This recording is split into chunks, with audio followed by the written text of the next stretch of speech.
Əbu Ubeyd rahmanullah deyir ki, və bu hədislərə yanaşmada ayağı sürüşənlərdən bir qismi də bunlardır. Kimlər? O kəslər ki, deyiblər ki, biz bu hədisləri təqlid, təşdid, təhdidə həml edirik. Axı biz dedik axı Əhlüsünnəyə görə, elə Əbu Ubeydin özünə görə bu hədislər təqlidə həml edilir, edilmir. Dəlil, elə Əbu Ubeyd özü rahmanullah bu 4 növü qeyd etməmişdən qabaq dedi ki, فَإِنَّ الْآثَارِ جَاءَتْ بِالتَّغْلِظ təhdid babında, yəni çəkindirmək babında gələn bu hədislər ki var 4 növdür. Özü bunu deyib. Bunu deyəndən sonra deyir ki, bu hədisləri başa düşmədə 4 qrup insan çaşıb, onlardan da birisi budur ki, o kəslər ki deyiblər, biz bu hədisləri həml edirik nəyə? Təhdidə. Deyirik, bu hədislər təhdid babında deyilib. Bu necə olasaq? Hə. Deməli, məsələ budur ki, bu hədisləri təhdid mənasına həml edən insanlar 2 növdür. Hər bu hədisləri təhdid mənasına həml edən insan o demək deyil ki, isabət edib. Ola bilsin ki, kimsə gəlsin desin ki, bəli, bu hədisləri mən belə anlayıram ki, bu hədislər təhdid babında deyilib. Bunu desin, amma yenə də haqqa isabət etməsin, tam. Təbii ki, bunu deyən nisbətən haqqa isabət edib. Əhlüsünnə ilə müvafiq olub məsələnin bir qismində, amma tam yox. Bunlar da niyə görə Əbu Ubeyd rahmanullah bunları qeyd edir? Çünki bəzi murciyələr, ona görə mən bayaq qeyd elədim, bu hədislərin təvilində murciyələr özləri 2 hissəyə bölünüb. Xulat murciyələr ümumiyyətlə bu hədisləri inkar ediblər. Sonraki murciyələr bu hədisləri təvil ediblər. Və təvildə nə deyiblər? Deyiblər ki, bu hədislər tərhib babında deyilən hədislərdir. Amma necə? Onlar deyiblər ki, Allah Resulü aleyhissalatu vesselam dedi ki, müsəlmanı öldürmək küfürdür. Bu sadəcə olaraq çəkindirmək babından deyilmiş sözdür. Vəssalam. Yəni, bunun bir həqiqəti yoxdur. Yəni, bunu deyənə görə Allah Resulunun müsəlmanı söymək fasiqlik, öldürmək küfürdür sözü arasında bir fərq olmadı. Yəni, onlar deyirlər ki, sadəcə olaraq Allah Resulü bu əməldən çəkinəsən deyə deyib ki, bu küfürdür. Yoxsa bu əməlin əslində küfrünə bir əlaqəsi yoxdur. Fikir verin. Deyiblər ki, yalan danışmaq, əmanətə xəyanət etmək, vədə xilaf çıxmaq, hədisdə gəlib ki, kimdə bunlar olsa münafiqdir. Deyiblər ki, bu sadəcə olaraq çəkindirmək babından deyilib. Bu əməllərin həqiqi münafiqliyi ilə əlaqəsi yoxdur. Əhlüsünnə belə deyir? Yox. Əhlüsünnə deyir ki, bəli, bu hədislər tərhib, çəkindirmək, təhdid babında varid olsa da, bu hədislərin nəfyül iman, küfür, şirk və nifaqla birbaşa əlaqəsi var. Biz demirik ki, yəni belə deyək də, var bir şeyin mənası, bir də var bir şeyin keyfiyyəti. Əhlüsünnə bu hədislərin həm mənasını isbat edir, həm də dəlalət elədiyi həqiqət nədir onu. Və deyir ki, bəli, bu hədislər təhdid babında varid olsa da, bu hədislərin imansızlıqla, münafiqliklə, küfr və şirklə birbaşa əlaqəsi var. Və o əlaqə nədir? Onu Əbu Ubeyd rahmanullah qeyd edir. Və görün nə deyir? Deyir ki,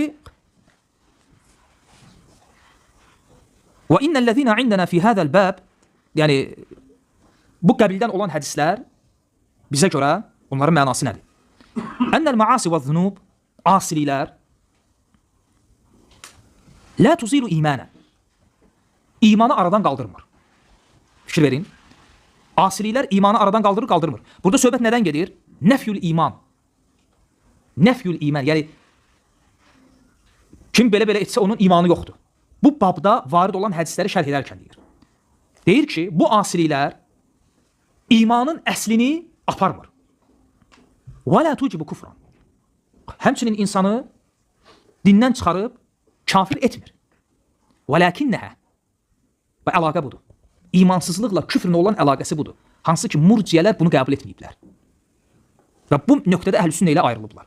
Buyurur ki, və ləkinnəhə innəmə tənfi minəl iman həqiqətəhu və ixlasahu.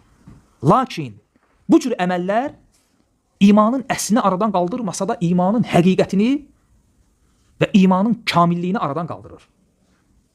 Ona görə biz murciyələr kimi demirik ki, ümmətin fasiqinin imanı ilə abidinin imanı eynidir. Fasiqin imanı ilə Cəbrailin imanı, imanın əslində eynidir. Yox. Deməli, biz bu hədisi oxuyanda ki, Lə yəznir rəcul hinə yəzni və huvə mümin. Kişi zinə edəndə mömin olaraq zinə etməz. Bir, bu hədis üzərindən izah edəcəm. Bir, etiqad edirik ki, bu hədis, bu söz zinadan çəkindirmək üçün təhdid babında deyilib. Yəni, zina, bu böyük günah insanı dindən çıxarmır, imanın əslini aradan qaldırmır. Bunu biləndən sonra, lakin etiqad edirik ki, bəli, o doğrudan da zina edən mömin deyil. İki yöndən. Birini bayaq dedim, sələfdən varid olub. Deyiblər ki, iman bir köynək kimi, libas kimi zina edənin əynindən qalxar və sonra ona qaydar. Yəni, o zina etdiyi halda həqiqətən də mömin olmaz. Deməli, əslində bu hədisin, hətta biz etiqad etsək ki, bu hədis təhdid babında varid olub, amma hədisin həqiqəti var ya yoxdur. Hədisin həqiqəti var. Murciyələr bunu inkar ediblər. Bunu qəbul etməyiblər. Deməli, biz etiqad edirik ki, zina edən mömin deyil. Necə? Allah Azze və Cəllə buyurur ki, qad əfləhəl müminun. Qad əfləhəl müminun. Möminlərdən danışır və sonra vəllezîne hum li furucihim hafizun. Möminlər kimlərdir? O kəslər ki, öz övrətlərini qoruyarlar. Mömin budur.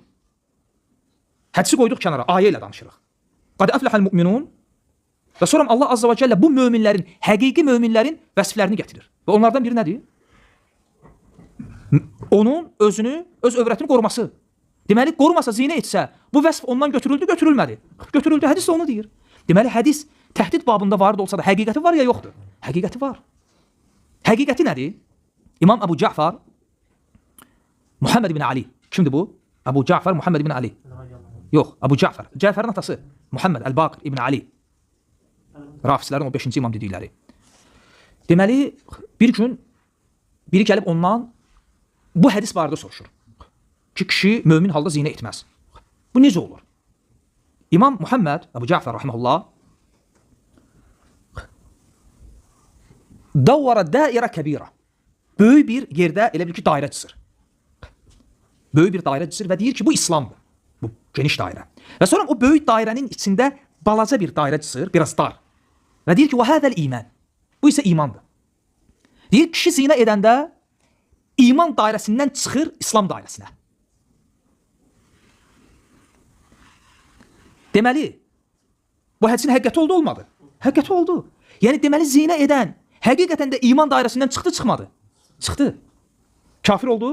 Niyə? Çünki iman dairəsindən, dar dairədən çıxıb küfrə düşmədi. Daha geniş olan dairədə hələm qalıb. O da hansı dairədir? İslam dairəsi. Deməli, bu hədislər təhdid babında varid olsa da bu hədislərin həqiqəti var. Mən bunu dönə-dönə təkrar edirəm. Çünki bu məsələlər çox önəmlidir. Hətta mütəəxxir, özünü əhl-i sünnətə nisbət edən nərin bəzilərinin ayağı bu hədisləri başa düşməkdə yəni sürüşüb. Hətta özünü elmə nisbət edənlər belə. Hətta özünü elmə nisbət edənlər belə bu hədisləri anlamada bəzən görürsən ki, murciyələrə müvafiq olublar. Deyiblər ki, bu hədislər təhdid babında varid olub və bununla kifayətləniblər. Və məsələnin həqiqəti qalıb bir kənarda. Allah Azze və Cəllə buyurur ki, İnnəməl mu'minunəl-ləzīnə izə zikrəlləh vəcilət qulubuhum. Möminlər o kəslərdir ki, onların yanında Allah Azze və Cəllə zikr olunanda qəlbləri titriyir. Sonra ayənin davamında Ulaika humul mu'minuna haqqa. Həqiqi möminlər onlardır. Sən necə deyə bilərsən ki, zinə edən də mömindir? Aydın oldu? Deməli biz deyirik ki, həqiqi olaraq zinə edən iman dairəsindən çıxıb, lakin kafir olmuyor.